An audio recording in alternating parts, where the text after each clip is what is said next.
Bom, o Tejo é o princípio do nosso oceano, não é? É ali que a gente começa a namorar o oceano.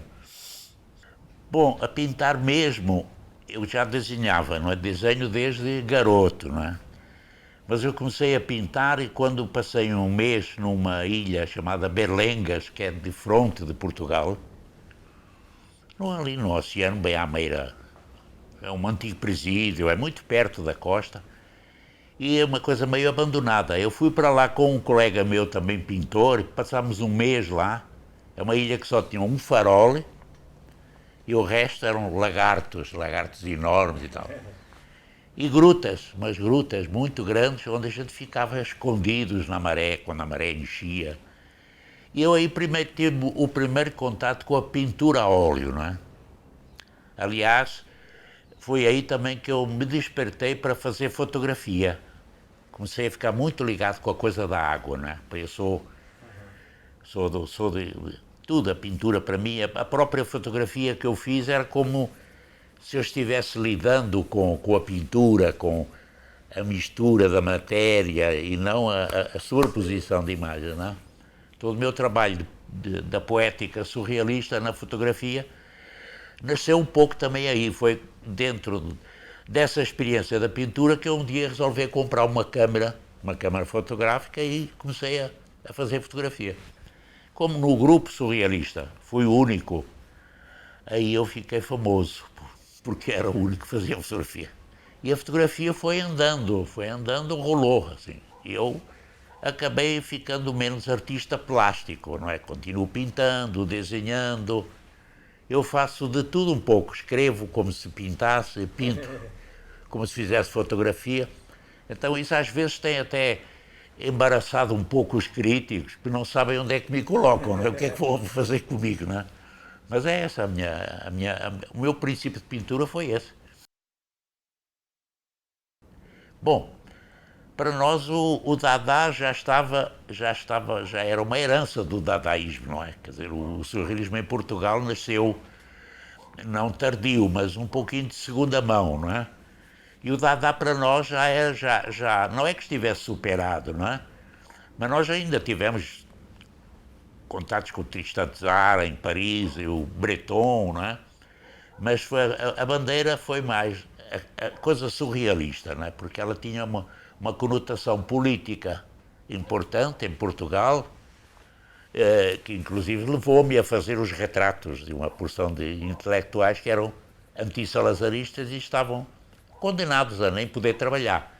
Então a nossa conotação era mais política e poética, não é? E o Dada ficou um pouco ainda uma coisa da academia e de estima pelos ícones que se fizeram através do Dada. Mas o surrealismo se considerou um passo um pouco maior, até na medida em que o Dada ainda não tinha uma grande inspiração, vamos dizer, de bom humor otimista que o surrealismo trouxe. Porque o surrealismo em Portugal, principalmente, veio querer dar a essa geração do após-guerra uma alegria que já não existia. Quer dizer, a Europa ficou triste, ficou em ruína. E a única coisa alegre que surgiu foi o dadaísmo e o surrealismo, quer dizer, criando já a ideia de uma geração mais otimista, mais risonha e corajosa, né?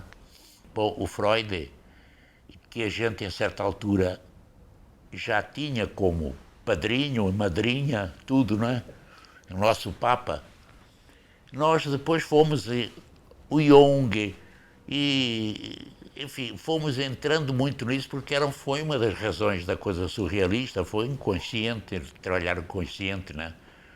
E que fazia inclusive o texto automático, quer dizer, então para nós a psicanálise e a psicologia de uma maneira geral fez parte vamos dizer, das nossas leituras, não é? Porque nós éramos jovens.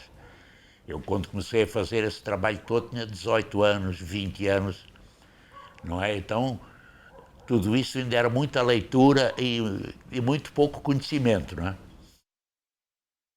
Bom, nos meus últimos trabalhos, eu estou trabalhando com figuração, não é? Se bem que o meu trabalho ligado à abstração, teve sempre uma configuração figurativa, levando em conta que figura não é só a figura humana, não é? Para nós, um sapato, é um objeto, é uma figura.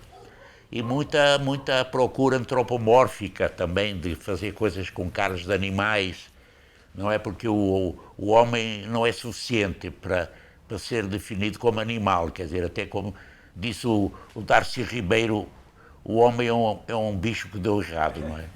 Que é um bicho que não deu certo. A minha família era uma família do outro lado do Tejo, onde começa praticamente a parte do Alentejo, não é? Meio ribeirinha, quer dizer, com pedaços de terra e tal, camponeses, assim, daquela beira do mar, não é? Gente, os meus tios, irmãos da minha mãe, eram todos petroleiros. Trabalhavam todos em petroleiros da Shell, não é? O meu pai era marceneiro, primeiro foi marinheiro, embarcadiço, como se dizem por lá. Depois voltou outra vez para Portugal, ficou marceneiro. Então ele terminou como marceneiro e antiquário, restaurador de móveis. Então eu nasci também um pouco essa a coisa da madeira, não é? A minha mãe fazia renda, era rendeira lá, quer dizer, doméstica. Era uma família muito pobre. Aquilo que a gente chamava de remediada, uma família remediada, não é? Quer dizer. Bom, Salazar, seria até bom dizer, é melhor não falar nisso, né? Foi a nossa desgraça, não é? Foi a nossa desgraça, quer dizer, é uma mágoa muito séria para quem é português, na minha geração, que dá para a gente lastimar ter nascido português nessa época. Se eu tivesse nascido português numa outra época, talvez tivesse sido bom para mim. Agora, na época em que eu fui criado, a geração do Salazar, o fascismo português, roubou a nossa juventude. A minha juventude levou, eu não sei o que é que eles fizeram com ela, se é que fizeram alguma coisa, não é? Então, eu e a minha geração nos cuidámos sozinhos, nos inventámos para fazer o mundo e vim para o Brasil como exilado, como praticamente desertor, quer dizer, eu vim como imigrante e exilado. Aqui participei da política anti-salazarista e depois tive que enfrentar aqui uma nova ditadura também, que nós, duas ditaduras na mesma língua ainda por cima. A minha saída foi difícil, eu tive dificuldade de tirar um passaporte, porque já estava marcado politicamente pelo DOPS, pela PIDE, que era o DOPS de lá, né?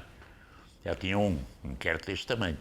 Mas houve uma série de gente que se movimentou pedindo para que me desse o passaporte para eu ficar aqui, porque eu tinha aqui exposições e tal. Fizeram assim, ele é uma pessoa de talento, precisa de ir lá, tem convites e tal. Então me deram o passaporte para um mês e a advertência ao consulado e à embaixada para não mudarem o visto. Era essa que tinha que voltar. Então, eu quando cheguei aqui, já fui tratado de meus papéis para o documento e para me naturalizar. Então, eu nunca mais fiquei aqui, proibido de ir lá até à Revolução de 74, não é? Bom, essa Revolução de Abril nós consideramos que foi fundamental. Foi uma revolução sem sangue, mas ficou-nos um pouco a ideia de que a coisa teve que fazer-se um pouco por falta, como já falei, de material humano, não é? Agora, os militares deram um jeito nisso, que aliás aconteceu uma coisa um pouco semelhante aqui. Foram exatamente os militares que fizeram com a abertura da democracia que lhes convinha. Foi só no momento em que eles quiseram que a coisa acontece, não é? Então, ficou um pouco se bem que os militares lá criaram uma certa vergonha, porque houve uma escola dos coronéis junto à política europeia que deu exemplos de como se faz uma revolução sem sangue. Nesse aspecto foi uma coisa muito bonita, realmente, não é? Eu cheguei em 52. Foi um grande momento para o Brasil e especialmente em São Paulo, não é? Eu cheguei aqui, estava acontecendo Bienal, logo entrei em Bienal, estava acontecendo o grande desenvolvimento do parque automobilístico, Brasília, com quem eu logo comecei a trabalhar. Trabalhei com o Niemeyer aqui no Parque Ibirapuera e participei da exposição do quarto centenário, veja lá, em 54. Logo me entrosei nisso aí e fiquei aqui para sempre, não é? Mas foi um grande momento porque a Bienal estava chegando e trazendo toda uma consequência nova para a criação de galerias, crítica de arte que não existia, gente com uma mentalidade mais universal e menos regionalista, não é? Mário Pedrosa?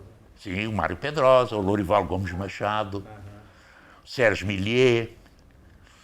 Foi tudo gente que foram com quem eu tive amizade e que me ajudaram. O Paulo Emílio, o Paulo Emílio já tinha feito amizade com ele em Paris. Estive em casa dele em Paris quando ele trabalhava no Museu do Homem. E quando chegámos aqui fizemos amizade e eu trabalhei muito com ele também. Então essa gente toda foi o meu primeiro grupo. No Rio de Janeiro, eu morei um ano no Rio, e no Rio de Janeiro eu entrei com gente da música, não é? O pessoal da Manchete, eu trabalhei na Manchete, fazendo ilustrações na Manchete. Então fiz amizade com o Vinícius, Paulo Mendes Campos, aquela gente toda, eram os meus amigos, foram os meus primeiros amigos, o Hélio Pellegrino. Vim para São Paulo e com a entrada no quarto centenário, Parque Ibirapuera, acabei ficando aqui. E aqui já estou há 50 e tal anos, não é? O Marcel Duchamp. Bom, Marcel Duchamp é outro Papa, não é? Quer dizer, ali está uma referência definitiva para a arte contemporânea, quer dizer, é ali que está todo, não é? Todo o compromisso com uma coisa que eu considero definitiva num objeto de arte, é que só é objeto de arte aquilo que inaugura. E o Marcel Duchamp é um inaugurador, quer dizer, então o resto pode-se copiar, fazer coisas, quer dizer, não é? O Picasso foi outro inaugurador, quer dizer, não é coisa da vanguarda que tem, enfim, a vontade de querer dar a notícia antes dos outros, ser o primeiro a dar a notícia, não é nem isso. É inaugurar mesmo o objeto, inaugurar o estilo, seja o que quiser. Porque o resto que as pessoas fazem é criar uma academia, é olhar e dizer assim, olha, isso é Van Gogh, e pronto, vai embora. Mas o Duchamp não, o Duchamp é uma coisa sagrada, né? Quer dizer, tem princípio e só o princípio. É só o princípio, não vai acabar nunca, porque ninguém consegue acabar uma coisa daquelas, não é? Tem um que o Haroldo Campos fez para mim. Assim, o Fernando Lemos escreve com um pincel de risos ferinos. Não escreve, fere com seu traço o papel. Empapela-se do avesso dele, descicatriza-se, como se de repente pudesse tocar com o dedo as volutas do próprio cerebelo e, mirando a tona do olho, desnovelá-lo no escrevê-lo. Sismogramas de si mesmo nesse trabalho a contrapelo. O poema dele da tabacaria, que é uma coisa que eu toda vez que ouço, vem as lágrimas aos olhos, não é? O Alberto Caeiro, que é o melhor dos heterónimos, não é? O poema diz, se quiserem fazer uma biografia da minha vida, não tem nada mais fácil. Tem duas datas. Uma do meu nascimento e a outra da minha morte. Porque entre uma coisa e outra, os dias foram só meus. Este não é um programa como aqueles que você está habituado a assistir. Ele não tem um começo, um meio e um fim. É como se fossem peças soltas que a gente vai juntando. Não fazem um sentido, não tem uma história. Ele começa quando você começa a assisti-lo. E ao sabor do acaso, ele vai se modificando, tomando outra forma, ganhando outro sentido, como se fosse um mobile. Vocês se lembram desse vídeo? Nós o exibimos aqui há um mês. O seu autor é Arthur Martuk.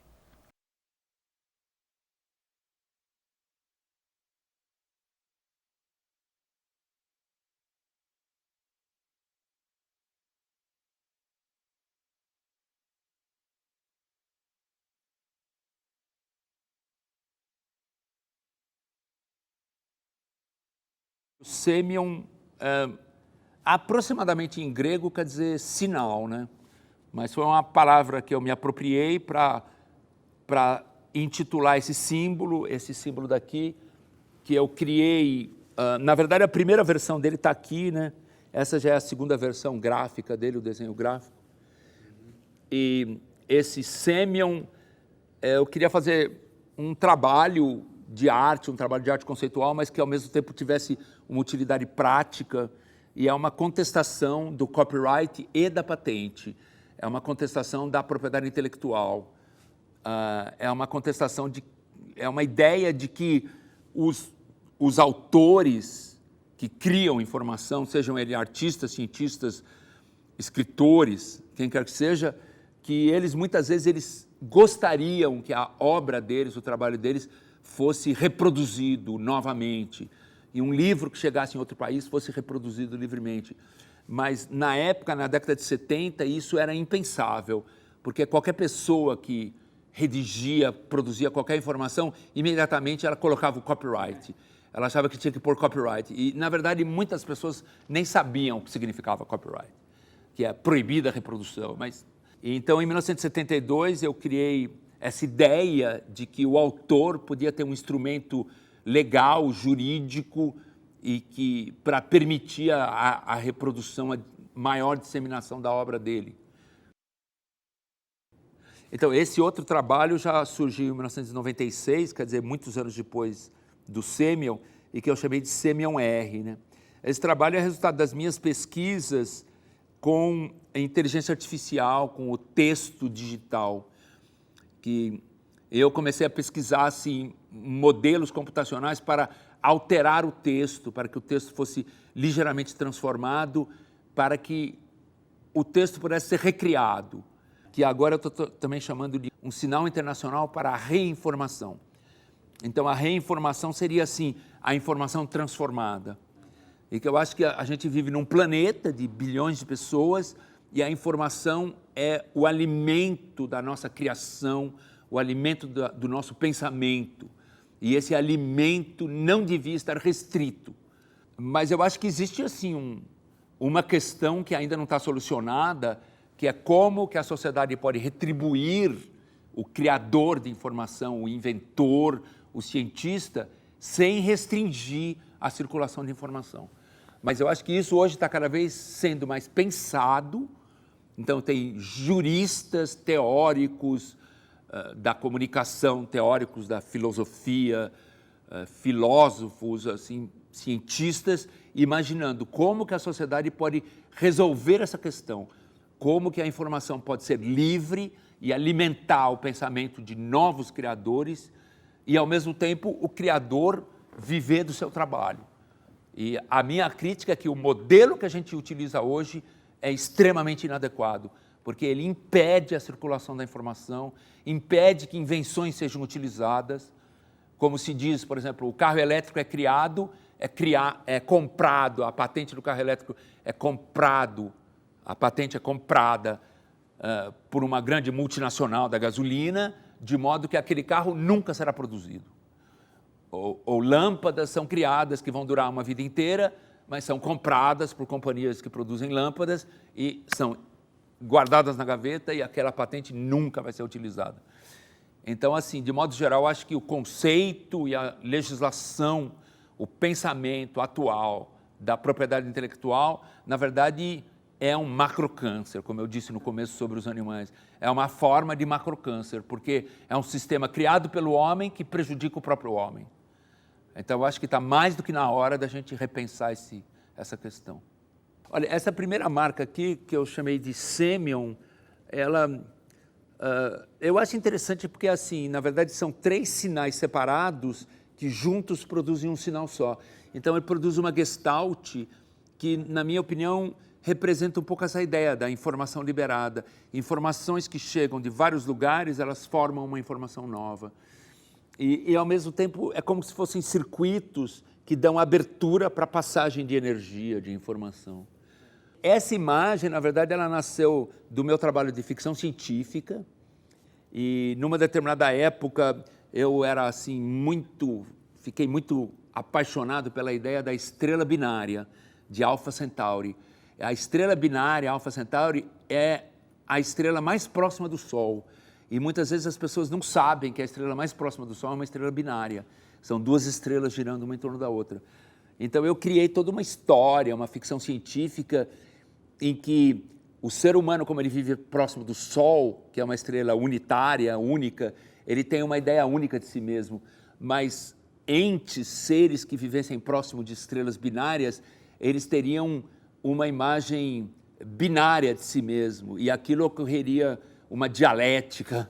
Então eu me apropriei de Alpha Centauri para utilizar para Semion R, e eu acho que essa é uma imagem que dá uma ideia de movimento.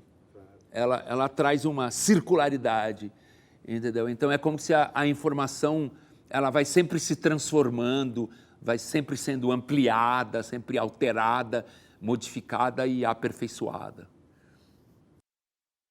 Este não é um programa como aqueles que você está habituado a assistir. Ele não tem um começo, um meio e um fim. É como se fossem peças soltas que a gente vai juntando. Não fazem um sentido, não tem uma história. Ele começa quando você começa a assisti-lo. E ao sabor do acaso, ele vai se modificando, tomando outra forma, ganhando outro sentido, como se fosse um mobile.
pasearme por La Habana, que mi cigarro encendido.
Tudo que eu comecei a fazer na televisão Tupi, eu me baseei em cinema. Porque meu pai já tinha feito cinema mudo, eu era muito ligado ao cinema. Na minha juventude eu ia 2, 3 vezes por dia ao cinema. Então eu tinha apenas a ideia do processo da imagem, era a imagem. Então eu disse, é isso que nós vamos fazer, nós vamos tentar fazer um cineminha aqui. Mas de televisão, ninguém realmente sabia nada, porque ninguém foi aos Estados Unidos fazer curso, nem em outro lugar qualquer, nem na Europa e nada. Foi a brasileira mesmo.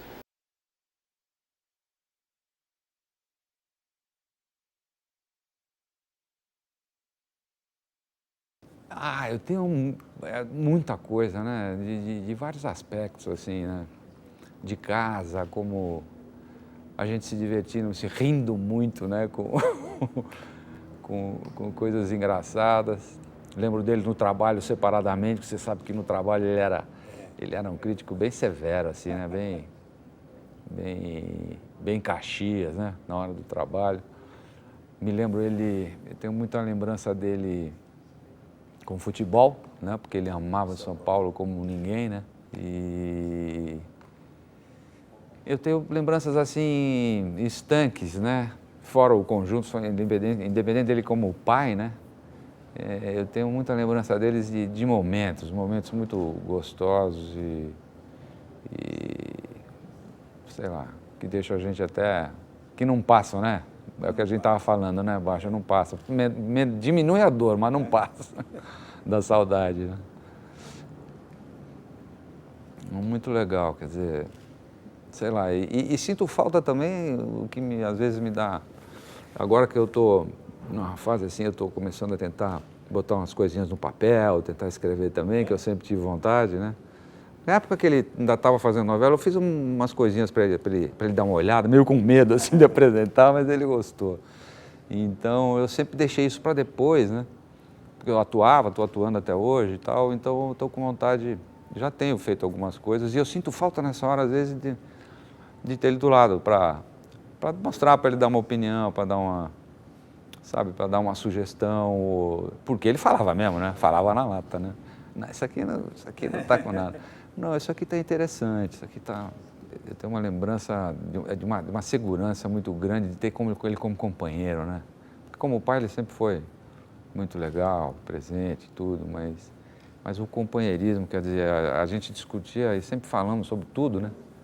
Em casa, e discutíamos, né? A gente tinha controvérsias até meio grandes em alguns assuntos e tal. Mas ele tinha eu sinto falta, eu tenho falta dessa sabedoria dele, assim, né? Precoce, na verdade, né? Porque ele era moço, né? Moço até quando morreu. Então, mas ele tinha uma sabedoria, acho que porque teve que começar cedo demais, como todos vocês, né? Na época, e teve que cuidar de 5 irmãs, né? De um dia para o outro, que meu avô morreu muito cedo. Então ele tinha uma sabedoria precoce. Eu sinto E eu olhava nele, eu sentia isso, a gente tinha essa segurança dele, perguntava sobre alguma coisa, mesmo que ele falasse uma bobagem, você via que a bobagem tinha fundamento, né? Meu pai no tempo do Beto, poxa vida, aquela época da Tupi, o que se trabalhava era uma loucura, né? Então eu me lembro o meu pai trabalhando demais, eu me lembro mais do meu pai no fim de semana, depois do sábado à tarde, né, em casa, e domingo, do que durante a semana, porque eu me lembro que a jornada era muito grande, né? As pessoas faziam de tudo um pouco, ele também, né, na posição dele. Então, ele, ao mesmo tempo que ele bolava uma coisa, ou ia propor para um autor, ia contratar uma pessoa, ele tinha que conhecer, tinha que dirigir a estação. Meu pai, como ator, o único trabalho que eu pude ver foi, você não vai acreditar nessa, que aliás eu queria até te mostrar depois, um filme de 16mm, uns 20 minutos de 16mm, telecinado, né, na época. Telecinado. Então, que eu recuperei numa produtora, de 15 minutos do Crime e Castigo, que ele fazia o Raskolnikov, que era o protagonista. Foi a única vez que eu vi ele atuar naquele... Ele fez o Hamlet. Eu acho que ele fez, eu não me lembro, para te dizer sincero, porque nessa época eu era muito, né, garoto demais, e quando eu fui ver, o único registro que eu tinha dele era o Crime e Castigo.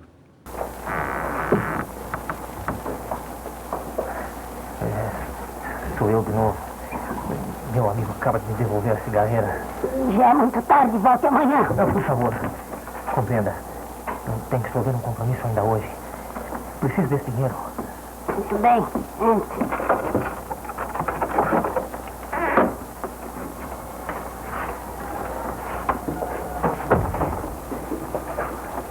Era a casa dele, ele começou trabalhando com 19 anos. E se sentiu muito injustiçado, mas muito magoado, e principalmente com o fator de ele ver que aquilo caminhava para se degringolar, né? Como empresa, né? Os condôminos, pô, aquilo tudo. Eu me lembro que ele saiu bem magoado e não recebendo os direitos dele direito, tal, enfim. Mas muito mais por ter saído da casa dele, né? Uma coisa que ele adorava lá, Tupi. Era uma família, sem demagogia nenhuma, era mesmo, né? Eram todos amigos, todos se ajudavam e tal. Pô, eu tenho boas lembranças, assim, daquela época. Este não é um programa como aqueles que você está habituado a assistir. Ele não tem um começo, um meio e um fim. É como se fossem peças soltas que a gente vai juntando. Não fazem um sentido, não tem uma história. Ele começa quando você começa a assisti-lo. E ao sabor do acaso, ele vai se modificando, tomando outra forma, ganhando outro sentido, como se fosse um mobile.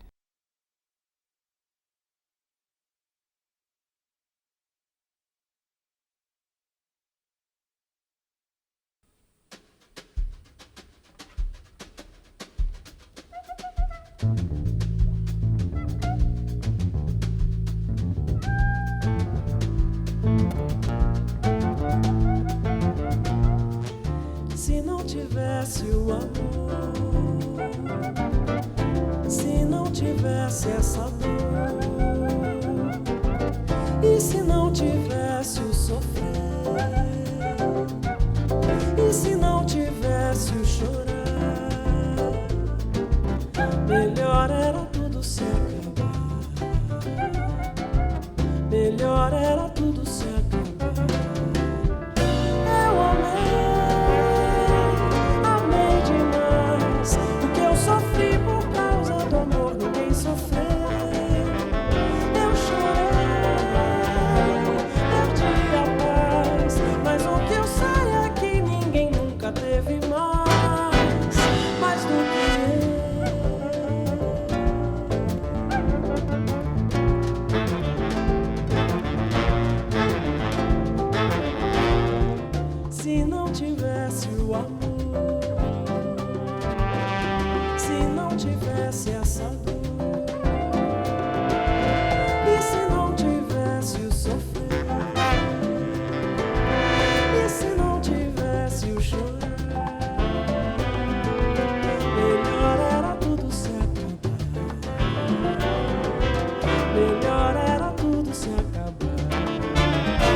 Essa especialização nossa da caricatura musical, a gente tem até uma teoria de que para fazer caricatura é necessária uma superfície plana de 30 por 40 centímetros.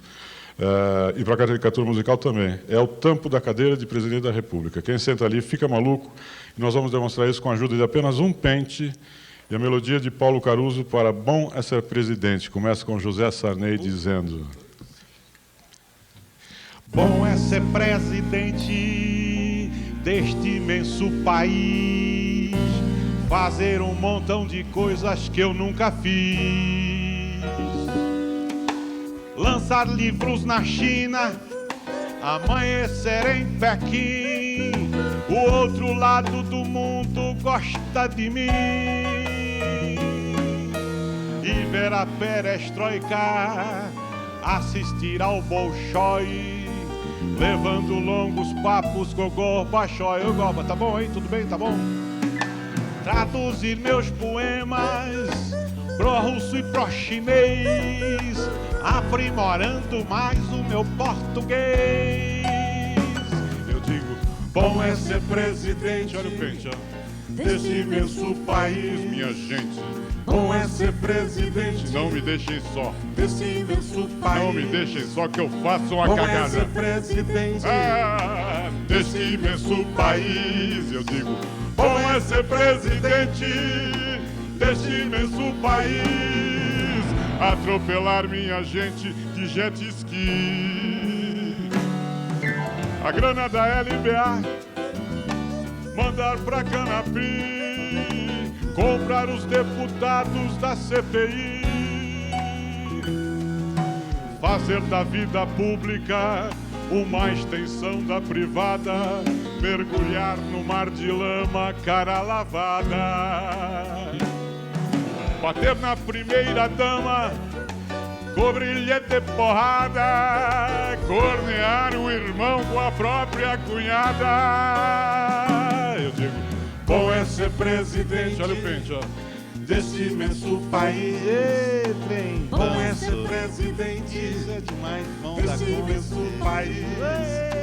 Bom é ser presidente desse imenso país.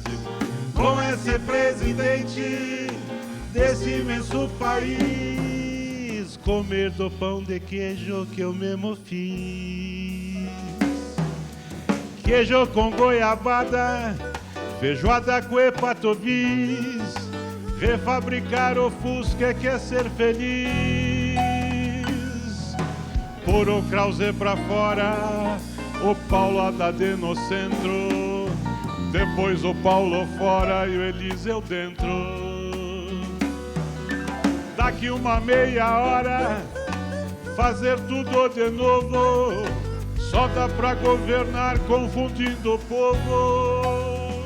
Eu digo, bom é ser presidente, olha o pente, desse imenso país. Sociólogas e sociólogos, bom é ser presidente. Eu sou mulatinho, desse imenso eu tenho país. Um pé na cozinha, bom é ser eu sou foguete desse imenso país.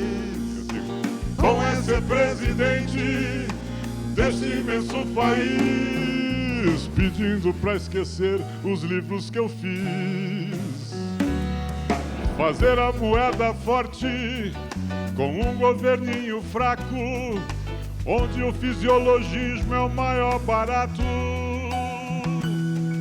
sorriso de paisagem, check-up no coração, uma ideia só na cabeça, a reeleição. Levar uns 8 anos pra chegar no final e privatizar o assento presidencial.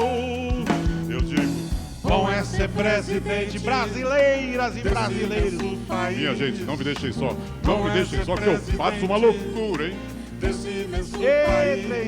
Isso é demais. Bom é ser presidente desse imenso país. Eu digo, bom é ser presidente desse imenso país.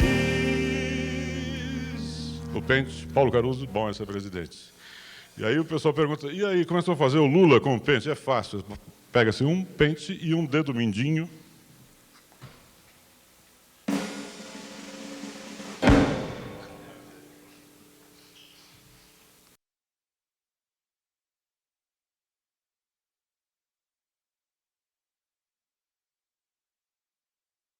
O poema diz, se quiserem fazer uma biografia da minha vida, não tem nada mais fácil. Tem 2 datas. Uma do meu nascimento e a outra da minha morte. Porque entre uma coisa e outra, os dias foram só meus.